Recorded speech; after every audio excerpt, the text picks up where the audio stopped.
Okay. Okay, good afternoon, folks, and welcome to the Joint Conference Committee for Laguna Honda Hospital and Rehab Center for May 12th, 2025. Mr. Morwitz, can you call the roll? Yes, I'll start with you, Vice President Guillermo, Present. President Green, Present. and Commissioner Chow. I will read the land acknowledgement. The San Francisco Health Commission acknowledges that we are on the unceded ancestral homeland of the Ramaytush Ohlone, who are the original inhabitants of the San Francisco Peninsula. As the indigenous stewards of this land and in accordance with their traditions, the Ramaytush Ohlone have never ceded, lost, nor forgotten their responsibilities as the caretakers of this place, as well as for all peoples who reside in their traditional territory.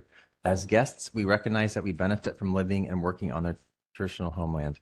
We wish to pay our respects by acknowledging the ancestors, elders, and relatives of the Ramaytush Ohlone community and by affirming their sovereign rights as First Peoples. We can move on to the second item on the agenda, which is the approval of the April 14th, 2025 minutes. Okay, thank you. We have the minutes in front of us and have been reviewed. Move approval. Second. Okay, is there a public? I don't see public comment, but I need to refresh it. Can you give me 1 second, please?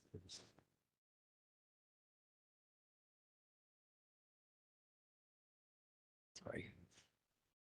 And I apologize. This setup is slow today. Yes, there's no public comment. Actually, is there any public comment in the room? Hey, please come up. Then this is on the minutes. Okay. All right. So there's no public comment. Okay, all those in favor? Aye. All Okay. right. Thank you. And the next item is general public comment. Oh, and I don't read anything at this time. But is there any general public comment in the room? Right. Please come up.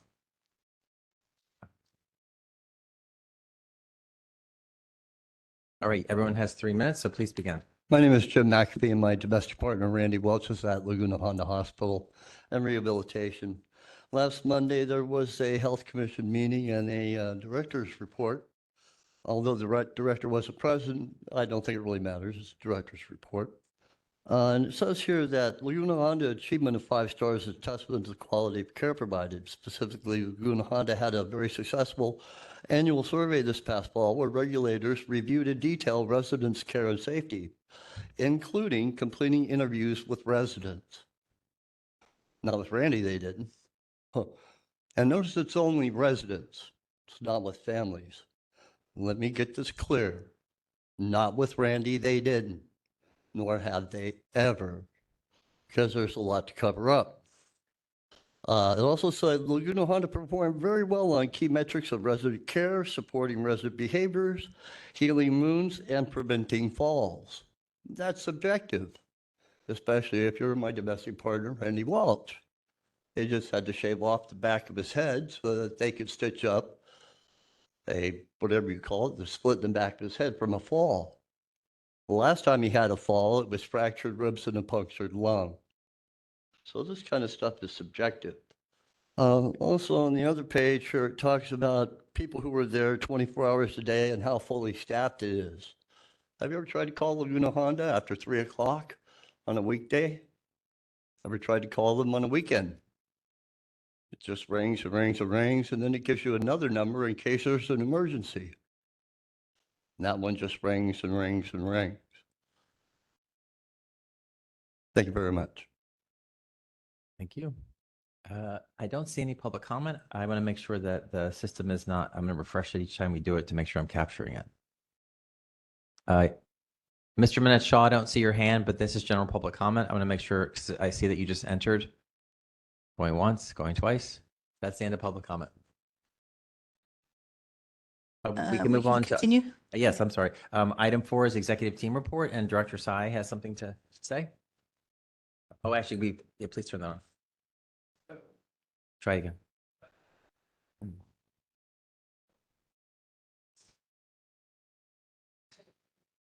Thank you, Mark. I didn't hit the button. Hello. Good afternoon, everybody. So this is Dan Sai. I wanted just to highlight a few things before I hand it over to Diltar for an executive team report. First, I had this past week was Nursing Appreciation Week, and I had the privilege of joining at Laguna Honda with Diltar and others on the leadership team just to be able to be present for some of the nursing award ceremony. It was, I believe, the first one for the Daisy Awards and others that had happened since decertification. And so it was quite exciting and powerful to see and be at. The amount of energy in the room from nursing staff cheering the other staff that were awarded was pretty awesome to see. And a lot of pictures and faces up on a board of different nursing staff being recognized and all of that. So I just thought that was, after everything that Laguna Honda has been through, that was a really wonderful time for the nursing community to get together and the leadership team. And there were awards for non-nursing staff also that were in support of nurses. And so I just thought I would note that and congratulate the team and also the various nurses that were recognized on that. Second, I wanted to reemphasize again that we are very excited that Laguna Honda was awarded 5 stars from Medicare. So we are us from CMS. So we are now a 5-star skilled nursing facility. Really, really, really exciting and important. And at the same time, I want to emphasize how much continued work we have to do and how much we have to keep our eye on the ball. And 2 specific things I note: we continue to we'll be following up with CMS on the 120-bed waiver. We've not received a response yet, but this is not atypical for CMS timeframes. But I would note that we did have surveyors come to Laguna Honda very recently, including finishing out this past week for a survey. And I say that all to say because these things, are the folks making the decisions about the 120-bed waiver are all part of the same overall team that is overseeing the surveying function at CMS and with the state. And so those things are very important. And also to note how much continued diligence we need to have to stay on top of the many gains that we've made at Laguna Honda. But, there continues to be real focus and work that we need to keep our attention to. I just wanted to emphasize that. But with those brief remarks, I think I'll turn it to Diltar for running through some of the more detailed metrics. Thank you.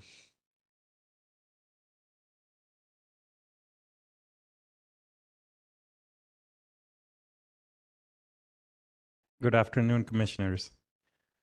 Glad to be here today.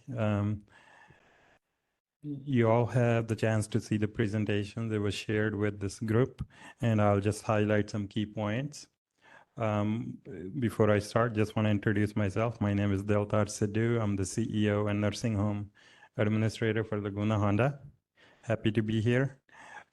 As Director Dan has mentioned, Laguna Honda is now a 5-star facility.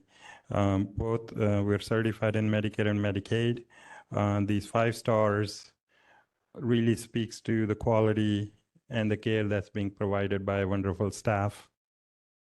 As we have said, the 5-star quality rating is a comprehensive review of a facility's performance, which provides consumers, including families and residents, with publicly available information on a CMS website. It goes through all the recent health inspections, goes through the quality measures, and also the staffing information on the website. So it's great to have that 5-star rating. It's a morale boost for the staff as well, because it really recognizes all the hard work that they have put in day in, day out, providing care to many vulnerable residents of Laguna Honda. Also, I will not mention this, as Director Dan has already kind of discussed. We have not heard back on a 120-bed waiver, but once we have more information, we will share with this group. Also, wanted to highlight on slide 5 regarding admissions. We continue to do well with admissions. We had 41 in April. It was a slight drop in March, but we also know we had a slight bump due to residents that we had accepted from skilled nursing facility that has closed, St. Anne's in San Francisco. So that kind of helped boost up admissions in March. But we continue to do well overall, staying within our target of 7 to 10 per week, which will bring us to our full census by the end of December. Also, to continue supporting our admissions work, we have revamped our website. We continue to do some outreach to other organizations. Since last JCC, we have met with Gray Panthers, Health at Home, Primary Care, Ward 86, and Felton Senior Services. And we do have a visit planned with VA for May 15th. So we continue to engage with community partners to ensure that they're aware of our admissions criteria, and we can continue to support the San Franciscans in building our census and bringing them to Laguna Honda.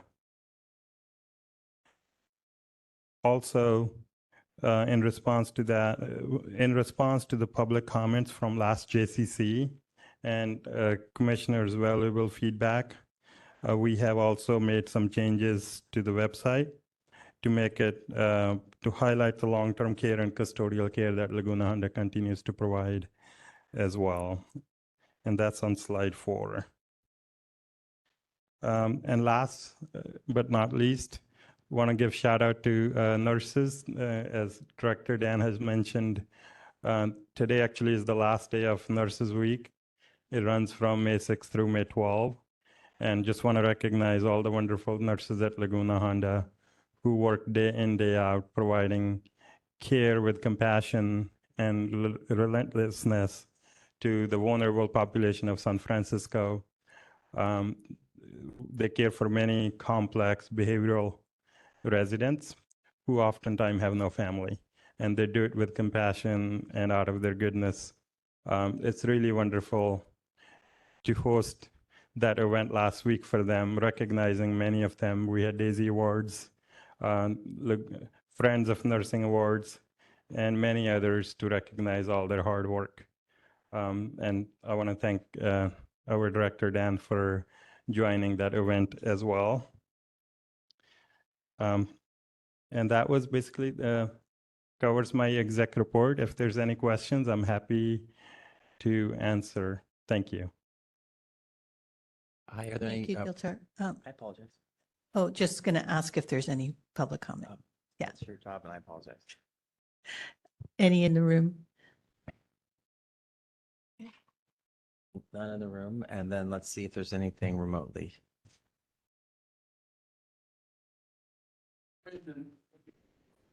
All right, Mr. Sadhu, just click the button. Great.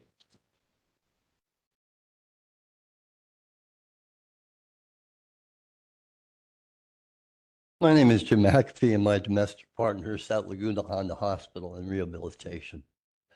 He got there because he went to UCS Med Center with cellulitis. I'm his domestic partner, and I told his doctors that that's what I was, and they told me his cellulitis was clearing up, he'd be okay. And then they cut me off to visit him, saying I'd interfered with his medical care.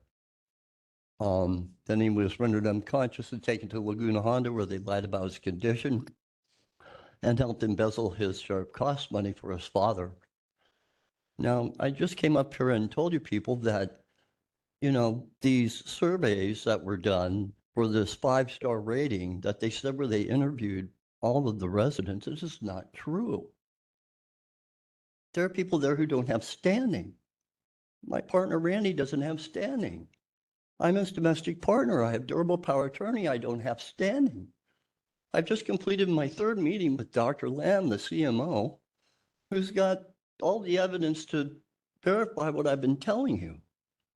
Now he's just trying to find out what kind of rights me and Randy have, if we have any. It's going to be 3 weeks before we find out if Randy has patient rights, if I have any rights being his domestic partner, if I have any rights having durable power of attorney. And then people get up here and talk about the 5-star rating and how much they care about the residents there. Randy Welch, South 2, has been horribly victimized. And yet I could get up here and talk until I'm blue in the face, and it doesn't mean anything to you all. It's a frightening, frightening situation. Dear God, please listen. They don't interview Randy. There's a cover-up going on here. We could, the whole time they were doing the recertification, we could not participate. We could not make allegations. We could not provide evidence throughout the whole time of recertification. It's frightening. I have the evidence right back in my bag. I could break it out to you and show you right now. Transaction registers, letters of diagnosis. They weren't easy to get, especially because they phonied up an advance directive note, which they said gave us no rights at all. I'm his domestic partner. He did the durable power of attorney with me. They helped his dad embezzle $8,000 he gave to his ex-wife, Randy's mom. $2,300 that was sent to his personal account. After he got 75, the rest disappeared. And they don't provide transaction registers for your personal account at Laguna Honda. Please care about Randy Welch. Please, please, please. Thank you, Mr. McAfee. Anyone else in the room? There's someone else in the room. We have one hand up for remote public comment. Dr. Palmer, is this you? Yeah. Can you hear me? Yes, please begin. Yeah. I do appreciate that the website was revamped so you can see what people need for to get in for custodial care. But I take issue with the numbers that the facility will be full by December. You can't just count admissions, you have to count deaths and discharges.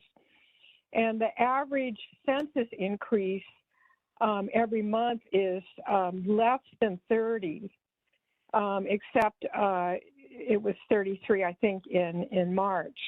And so that would take, with 280 to 297 empty beds, depending if you count the acute beds, that would be 9 to 10 months minimum until you fill the facility. You can't just count admissions. You have to count the census increase every month. And you've got to subtract deaths and discharges. And so this means the facility will not be full even if you perform as well as your best month, when a lot of finance people were coming in, until April, for probably 10 to 12 months. So this is an overly optimistic statement that it's going to be full by December. There's no evidence of this at the rate admissions are going. And perhaps it would be better to modify that estimate. Thanks a lot. Thank you. I see Mr. Minette Shaw. He's having trouble connecting. I just want to make sure that his hand isn't up. I'm going to make sure that we give him a chance in case he's there. Mr. Minette Shaw, are you there? Okay. All right. That's the end of public comment on this item. Okay, thank you. Are there any questions or comments from members of the committee? Okay, again, was it? Okay. Thank you for your report. And again, commendations on the 5-star rating and being able to celebrate Nurses Week in sort of full bloom. Appreciate that. It would be nice if, I guess, in the next report, you could maybe bring some picture or include some pictures and the names of who was celebrated and, that documentation so that we have a chance to take a look at that. Yes, definitely. This report was submitted prior to the celebration, so I just wanted to provide a verbal update, but we will definitely include more details and pictures in the next report in the JCC. Great, thank you. We can move on. Yes, thank you. Item 5 is the Senior Affordable Housing at Laguna Honda Hospital campus update.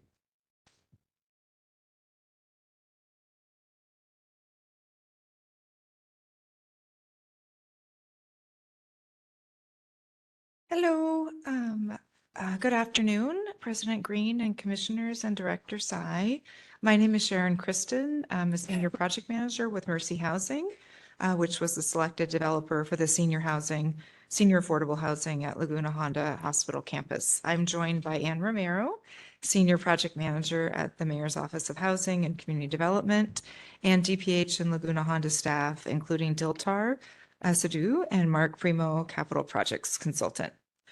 Today, we wanted to focus on our proposed schedule and content for the JCC updates for the next several months, as well as provide an update on the services planning for both phases of the senior affordable housing development. Next slide, please. Maybe the next one after that. Thank you. So this kind of outlines our plan, which is in your package for monthly updates. Our goal and what we utilized to create this plan was the resolution that the Health Commission passed last month. Oh, excuse me, Sharon, can you speak up a little Oh, bit? sure. As a guide for the subject matter and questions that we would, that we understand that the Health Commission and the JCC would like us to focus on. So for example, next month in June, we'd like to share a project example that we think would be a helpful guide to understanding operating subsidies or how operating subsidies were deployed in that project to support very, very low income residents and an enhanced services model. Additionally, in June, we'd like to go over the impact of the Child Care Center on the Laguna Honda campus and the number of slots that such a Child Care Center might support, the plan for intergenerational programming, and our plans to ensure that the center does not impact the operations at the Laguna Honda Hospital. Then in July, we think we'll have enough information to kind of outline the financing plan for at least phase one of the Laguna senior housing at Laguna Honda and the area median incomes of residents that we could serve with and without operating subsidy, and given the climate for local, state, and federal funding. In future months, we're going to bring detailed plans for our services planning for both phase one and phase two, and updates on federal policies and the impact on potential tariffs on construction costs. We think in September, we'll have enough information to provide sort of a detailed report on the services plan recommended for both phase one and phase two, and have a thorough conversation with the board about those services plans and discuss whether we will be doing sort of an assisted living type program or enhanced services program for phase two. At each of these meetings, again, we are going to be bringing updates to the best of our knowledge of changes to federal policies and how they impact both services and capital funding. One update that we wanted to provide is at the last JCC meeting, there was reference to childcare across the street being funded with some funds from the Board of Supervisors. But we believe that might have been there might have been sort of a dual reference to a child care center that used to be at 250 Laguna Honda Boulevard, which is now closed. And there was some funds allocated from the board or recommended to be allocated from the board for Zuckerberg General Hospital for childcare. So that 10 million was not referenced to a center across the street from Laguna Honda from that we're aware. Next slide, please. So our services planning update is Mercy Housing has engaged Health Management Associates to do a detailed services plan for both phase one and phase two, with a focus on creating a plan in both buildings where we can support patients being discharged from Laguna Honda. You can see the steps that we'll take. The first steps is we're going to be having detailed meetings with various city agencies, including Laguna Honda staff, DPH, DOS, and social service providers. HMA will then create various scenarios for how we can fund the services both in phase one and phase two, and the capital costs of phase two.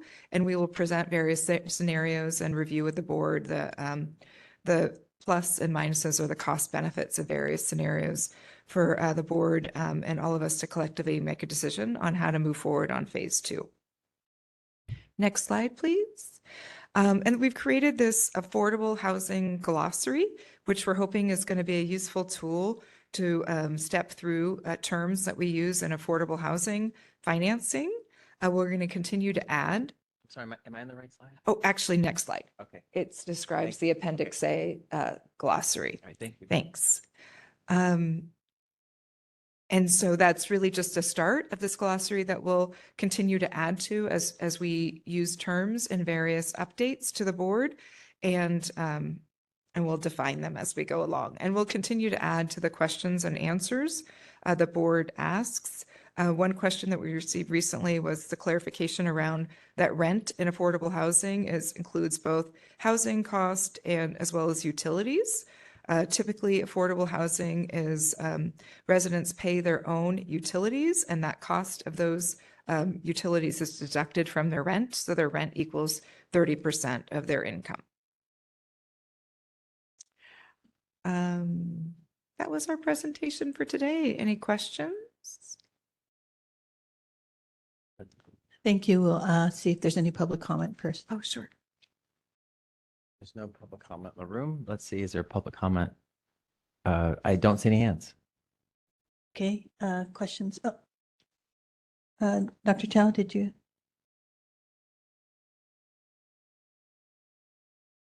Yes, thank you. I'd like to go back for a moment to understand your statement concerning the child care center. You're saying that the public had pointed out there was one, and you seem to say that there isn't one. Across the street. I think there was formerly a child care center across the street at 250 Lacuna Yeah. Hanna Boulevard, and it's now closed. And there are no plans to reopen that. In other Not that we're aware, that is planned. Yes. Go ahead, Ann. Yes, so as you may be aware, 250 Laguna Honda is now a family housing development, and that will be 100% affordable. There used to be a child care there that was closed, and planning, the design is underway, but it looks likely that there will be not room for a child care at the new family development. I see. So the neighbors thought there was one, which there was, but it's closed, and that site will become affordable housing. Yes, affordable family housing. How does that differ from affordable housing for seniors? Well, originally it was going to be affordable senior housing, and then that development stopped. And so then and that was many years ago, it did not move forward. There was a lot of community opposition, and there were some other challenges with the financing. So that development did not move forward. Then at a subsequent notice of funding availability, a different developer applied with that site and had entered into an agreement to purchase it. And they are now moving forward with a new development that will target families instead of seniors.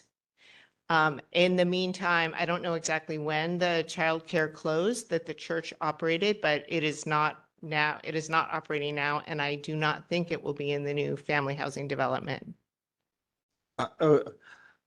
Well, it's fine that you don't think that. Is there verification that it isn't really on there, right? You're nodding your head, but I mean, there's a difference between thinking it's not happening. Likewise, over here, we are planning one, or we're thinking of one. So just want Yes, to know what okay. stage, Well, just to because we give- don't want to duplicate. Right, exactly. services. The reason why I can't say for sure yet is that design is underway, and they're determining how many units, what's the best financing model. And I can provide an additional update, but currently they are not planning to include a childcare because they want to maximize the number of family units. And so essentially there isn't room. The design hasn't been finalized, but at the next update, I could give you an update on that. From my understanding, it will not be included in the new family development. Okay, sure. Within your schedule, when is it that you would be able to then sort of give us a better idea of what is happening with the adult care center and what your thoughts are in terms of, again, I think there was some discussion here about,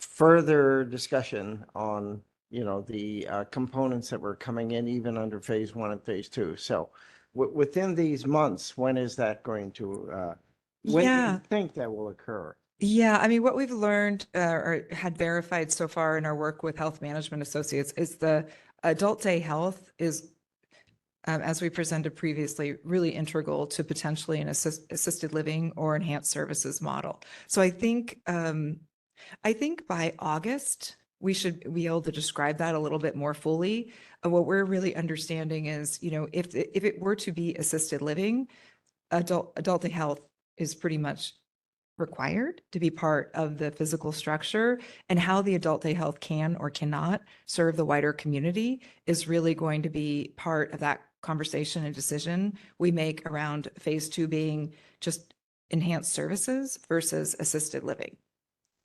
Okay. So I believe it would really be, the detailed discussion would be in our August meeting. And I understand you all have an August meeting, unlike usually, as long as it isn't. Usually, yeah. Yes. There usually isn't a recess in August, like the full board.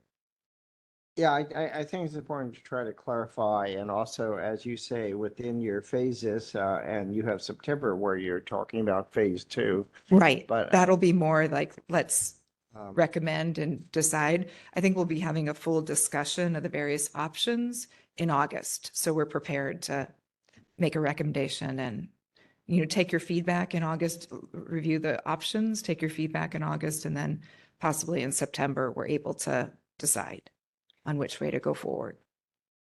So your discussions in the appendix concerning affordable care was really very helpful, and within that, and I think there was a question also that you had answered, but I'm very curious also how you decide that one or another category we merge in the utilities, and in another one we don't, and the building pays the utilities.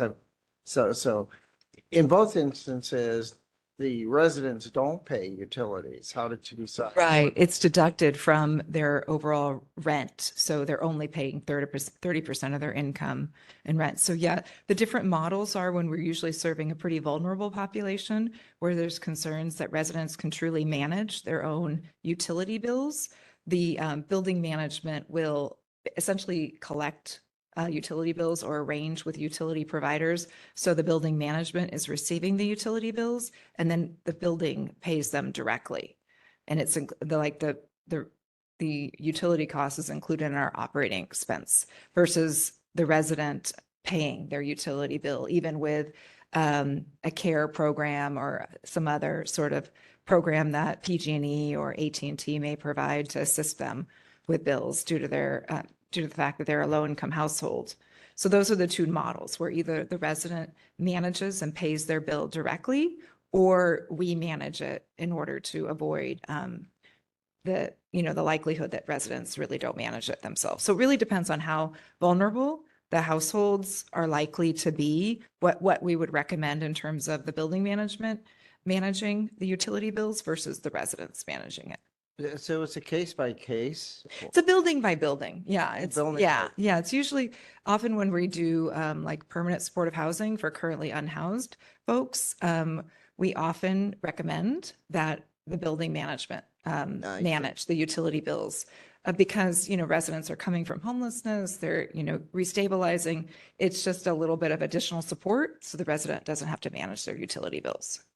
And if the building manages it, does the building then look at, say, the resident's income and say, but you can pay the utility and in room? No, we two, usually like to do it for the It's a whole blanket building the that- same, okay, yeah, that blanket you put approach. down. And the resident, we can still get the care, or I forget what all the different programs are called that PG&E and AT&D does. We can still get those programs. So the resident and the building is benefiting from the fact that the residents are lower income. We just manage the bills. A question just came to me as you were talking about the different services. So in independent living, will there be available medical and other support services? And where would that come from? There would be resident support services. So typically, our typical affordable housing senior services plan includes a resident services coordinators. Often those resident services coordinators coordinate services from outside the building, like IHSS workers working with a resident. They coordinate meal delivery. Sometimes they coordinate with outside case managers, meaning case managers that are through another care system, through their insurance or other care system. So that's a very typical senior affordable housing services model. A more enhanced services model that we might explore is where there's a home bridge type system where the building or home bridge is managing care workers, and maybe a team of care workers are working with residents in the building. That's a more enhanced services model. We've also seen where we are doing some element of service or meal delivery, not meal delivery, but working with a meal delivery, like open hand or for a large number of residents, and really getting involved with managing that. It's not really a contract that the building has or the property management has, but we work with open hand for a large number of residents. So those are the kinds of enhanced services that we do. And then case management, if we would have case management on site, which are still not medical professionals, but they're working with people's medical professionals and helping them, kind of manage either nurses coming in or nurses and physician assistants coming in. Well, Another thank you. model that I believe we've done in RAD properties is where nurses are on site. Sometimes they're funded by the Department of Public Health. And so that's another additional service that we might look at in an enhanced services model. So is there a discussion going on between the department whether or not some of these services might be extended from, say, staff from Laguna over, or is there really not? Yeah, that that's kind of- something that Health Management Associates is very interested in exploring, how there might be some services at Laguna Honda, like say a household is discharged and they're now living in senior housing. Is there some way that they can still participate in the services at Laguna Honda? So it'd be interesting as we're developing this on a monthly basis to find out, what that's going to begin to look like and how that's sort of interwoven, if it is, with Laguna's types of services. Yes. So that whether or not, this really takes advantage of the opportunities Laguna may have. And then from Laguna side, we'd like to hear, as you were saying, how seniors coming over would or do they continue services, being received at Laguna, or is there a complete separation? I think that flow is going to be very helpful for us to understand how the two distinct facilities are working together. Okay. Yeah, that's really helpful. We will definitely incorporate that All right, to each thank you. update. Any other questions? Yeah, Commissioner Green. Well, first of all, we really appreciate the work you're doing. I know we ask a lot of questions, but we know you're best in class, both of you. And so we understand what a difficult and intricate set of circumstances you're dealing with. So I hope you understand that our questions are more for understanding. And I think, we're really interested in making sure that the right people end up in these units and that the most essential and programs of greatest need for the San Franciscans and greatest need are available. So I think, as we hear future reports at this meeting each month, we may want an interim report to the commission as a whole. And obviously that's going to depend on how far along you are able to evolve some of these ideas and answer some of these questions. But we fully support everything going on. And I think some of this is a matter of clarification and understanding. I was confused also about this, what was here, because under the definition of affordable housing is, 30% that includes utilities. And then we have a program that's 30% rent only. So that was confusing to me. And it, paying my PG&E bills, and those are my children. And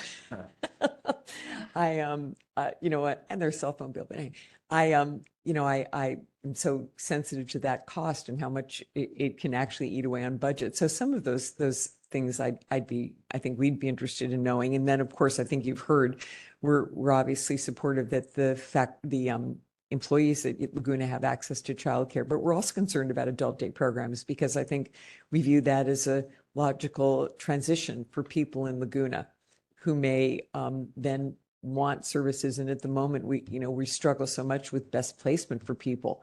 We achieve this ability to discharge people through all the hard work and support at Laguna.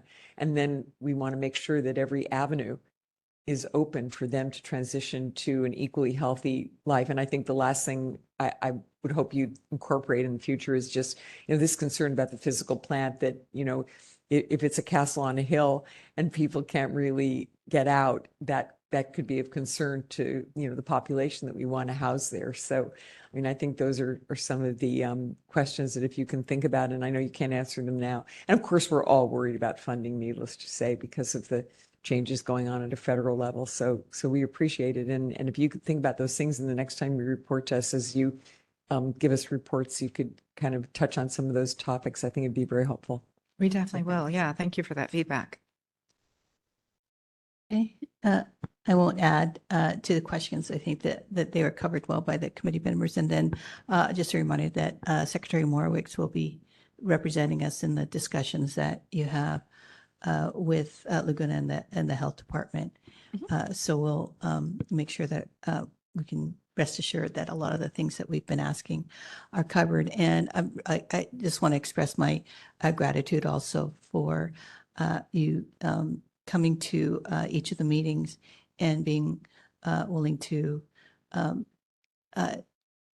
well, not willing, but that you are actually incorporating the sentiments and the questions and the concerns that are being expressed here by the committee on behalf of the commission and the residents that we represent as well. Yeah, no Thank you. problem. We welcome the feedback. It will make it a better development if we incorporate your feedback. And we really want to plan around Laguna Honda's operations. We understand how critical Laguna Honda is to the city. So we want to plan this development so it's not going to impact Laguna Honda operations negatively. And I don't know how much this could serve as a model of sort of collaboration and communication in other instances, but I think given the role that Mercy Housing has in housing for the most vulnerable residents wherever you develop, that you'll take some of this input and consider that in future as well as existing places where you develop and manage. Yeah, I think this is going to be a huge learning for us in order to further this health and housing model to serve more vulnerable older adults. So we're really excited about it. Great. Thank Okay. you. Commissioners, before we move on, Mr. Minuteshaw is on now. There was the incorrect number was put on the agenda and the correct numbers were on the website. And so he has a slide, and may we go back to the executive team report, public comment, so we can put that in the minutes? Yeah, sure, of course. Okay. And my apologies again to Mr. Minuteshaw for the frustration. Give me 1 second to get him.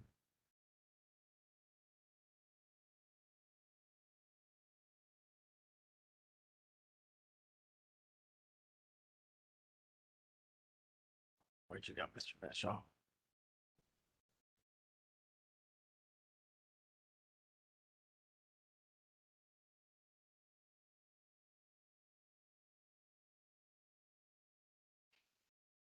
Okay, Mr. Mitchell, I'm unmuting you. Give me 1 second.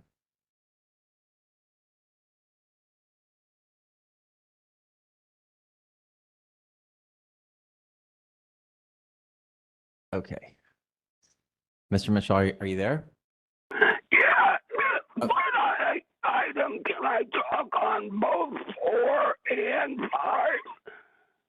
5? Commissioner, Vice President Guillermo, would you allow both of his comments? Because one is for housing, one is executive team report. Yes, we will. Okay, and my apologies for this error. Okay, Mr. Mitchell, I'm going to pull up the slide for the executive team report. So I'll start the clock now. Are you ready for that comment? Yes. Okay, I'm about to pull it up.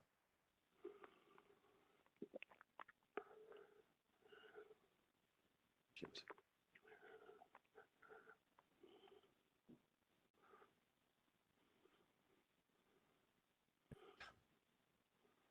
Oh, there we go.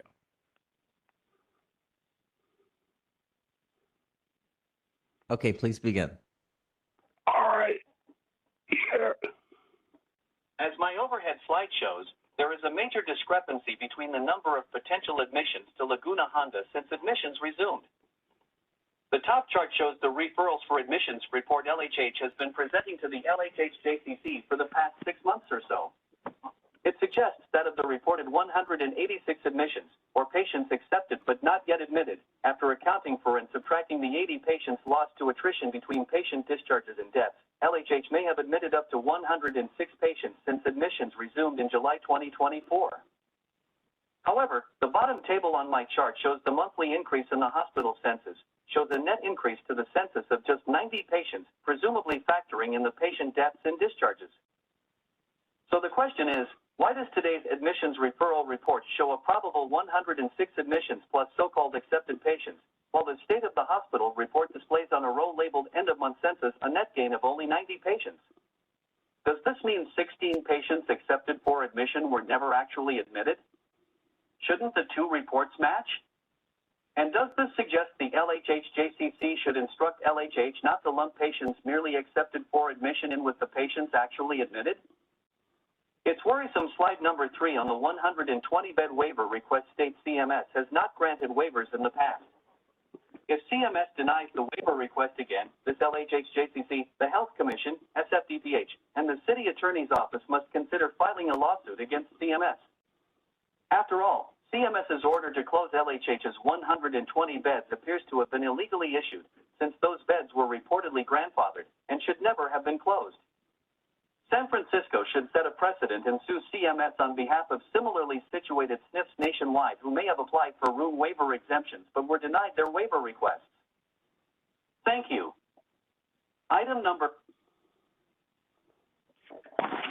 Mr. Menetshall, are you ready to? Number 5. Okay, yes, for the housing, please begin. I'm afraid this LHH JCC and the Health Commission may likely merely shrug again with indifference at today's May monthly update report from Mercy Housing on the status of the LHH Senior Housing Project. The report is essentially a skimpy 3-page presentation. It opens the door to a lot of questions and provides the barest of details. Slide 3 says the planned June monthly update to the LHH JCC will include a discussion about LHH patients qualifying for the senior housing. Why are LHH patients the principal focus of this housing? When will we be told how many housing units are being reserved for LHH patients? This was supposed to be a senior housing project for the entire city in District 7, not just for LHH's residents. For the 3rd monthly update planned for July, it will address the affordability of housing units that will not have housing subsidies. Will market rate units be included to help defray affordability for other units that won't receive operating subsidies? The July meeting will also address how the housing design will support LHH and LHH residents. Why is the design of these housing units being tailored to skilled nursing unit residents? The August and September monthly meetings will finally get around to what kinds of services will be recommended for the Phase 2 RCFE versus a housing enhanced services model. Mercy has already informed the planning department the planned ADHC component may be replaced by a PACE model. PACE services are typically set up for people who qualify for skilled nursing facility admission to keep them in the community instead. ADHC and PACE programming are not synonymous. Are the Health Commission and this JCC aware the ADHC may be replaced with a PACE medical unit instead? And the September monthly meeting number 5 will provide an update of some kind on the child care programming. Why will it take until September to present child care programming or determine whether to replace the child care facility with the ADHC programming? Slide number 4 on services planning says HMA will work with Mercy to plan for services in Phase 1 and Phase 2. Why are health management associates involved with this project? If Phase 1 is independent senior housing, not assisted living, why will there be services planned for the Phase 1 independent units? Again, why are services being developed to serve residents discharged from LHH? Slide 4 mentions behavioral health staff, LHH staff, DAS and HAS staff are involved in the services planning effort. Why are SFDPH behavioral health staff involved in the services planning for housing? Why are PACE providers being involved during the services planning process? Slide number 5 key milestones indicates an enhanced services work group whose membership is not yet known will be determining which services will not be delivered in a non-licensed enhanced services model for phase 2. Who is serving on this enhanced services work group? Thank you. Thank you. Thank you. And again, thank you for your grace of allowing us comments. We can move on to item 6, the hiring and vacancy report.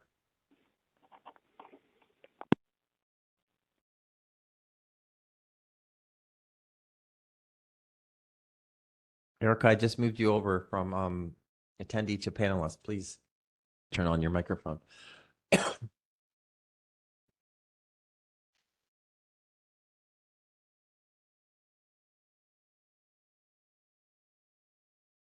Erica, are you there? Or someone from HR?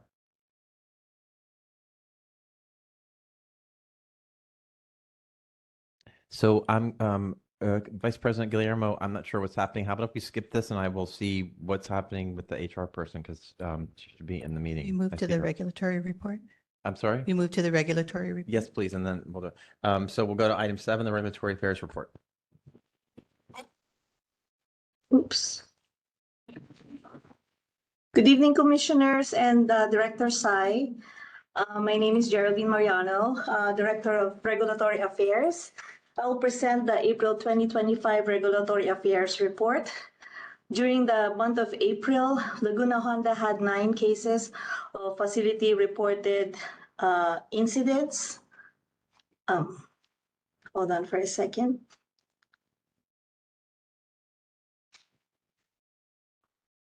Yeah. And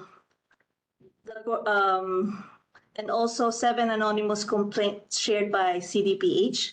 CDPH completed their investigations for the 9 fries and 7 anonymous complaints.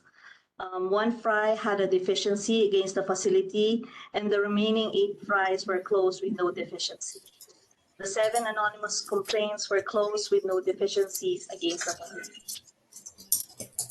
CDPH came on site for 4 times in the month of April to investigate a total of 35 fries, 7 anonymous complaints, and 24 residents who were transferred from another facility.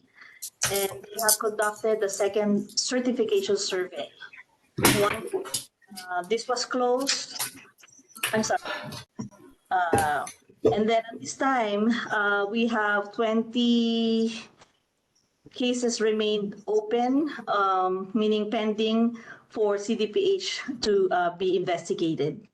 CDPH completed their Laguna Honda second certification survey with 17 preliminary findings, and the written 2567 statement of deficiency remains pending, and we are currently working on immediate corrective actions. Thank you.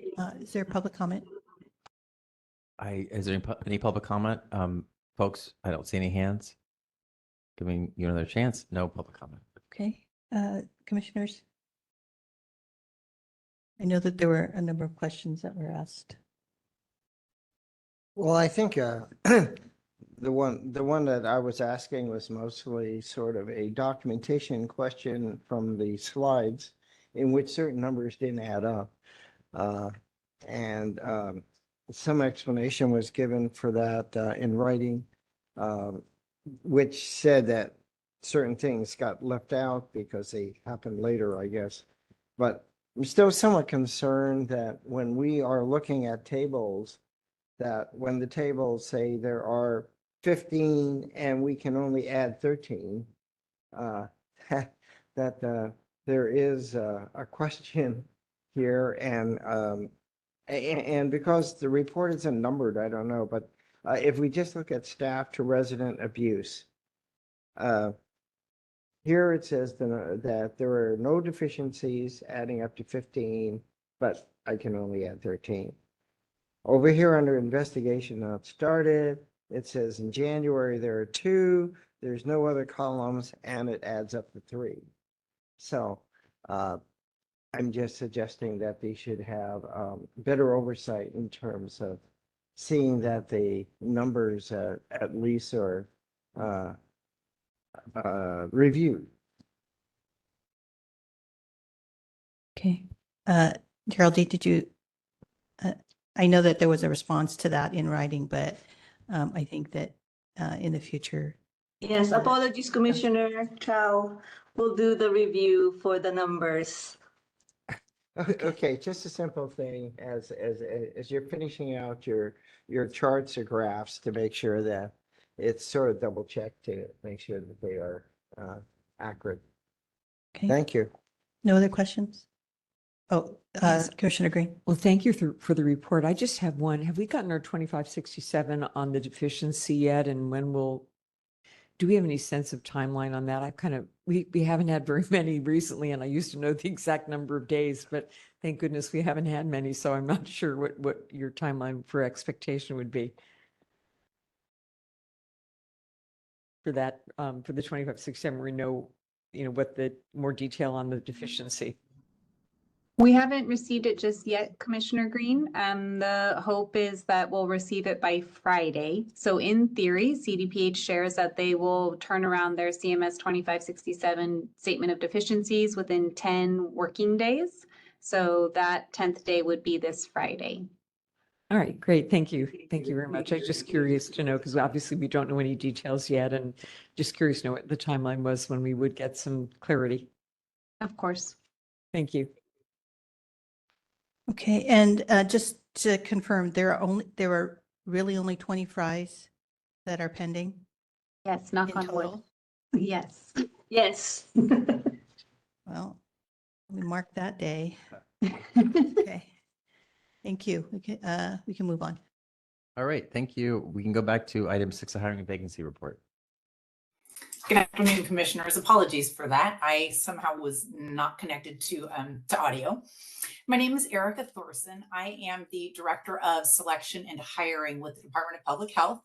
I will be stepping in for Priya moving forward, who had overseen our hiring efforts at Laguna Honda. Myself and Jennifer Magnuson will be presenting moving forward throughout these meetings.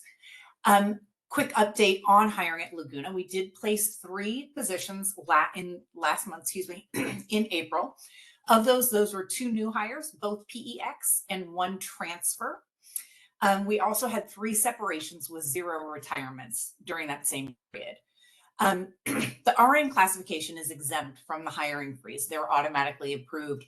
The HR team is continuing to support filling those vacancies as quickly as possible at Laguna and across the network. The vacancy rate for RNs is at 8%, which is 16 vacancies. Lastly, the HR team holds regular planning meetings with the executive leadership team and hiring managers on a weekly and a monthly basis to ensure that all vacancy information is up to date and discuss any challenges or hurdles that we may be coming across in hiring efforts. Open for any questions. Thank you. Is there any public comment on this? I do not see a hand. Okay. Any questions from members of the committee?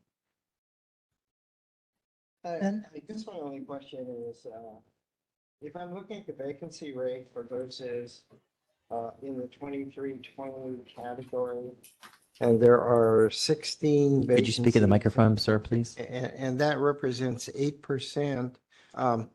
I was just trying to find out what's the total number of nurses under that category that we actually have? Commissioner Chow, I do not know that number off the top of my head. However, I will gather it and share it. Okay. Okay. Oh, I actually found it. Yeah, it's It's here. There's about 200 budgeted. Okay. Thank you. Thank you. All right. Shall we move on? Yes, let's move on. Great. Thank you, Erica. We can move on to item Thank 8, you. which is the Laguna Honda hospital policies. Thank you, Mark, and good afternoon or good evening, commissioners. Presenting on behalf of Carmen Trin, the Laguna Honda hospital policies. Today, we have the facilities presenting 26 policies for review and consideration for your approval. 11 facility policies are being recommended for revision, while 13 departmental policies are also being recommended for revision, and 2 departmental policies are being recommended for deletion.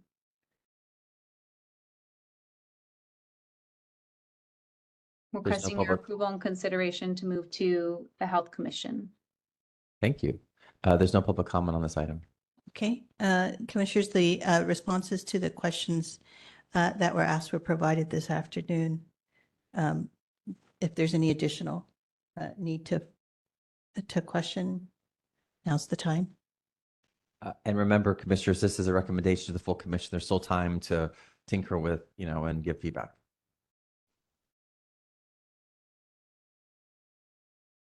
Okay. Going once. All right, looks like there's no additional questions or comments. Thank you, Naz. So We'll make a motion to recommend full approval to the full commission. So moved. Second?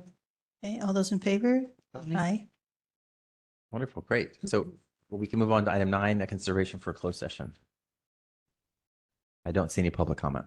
Okay, is there a motion to move to closed session? So moved. Second? Okay, all those in favor? Aye. Aye. Great. Please give me about 30 seconds to take us over. Folks who are watching from the public, know that you will not see or hear us while we're in the closed session, but you're welcome to wait for us until we come out.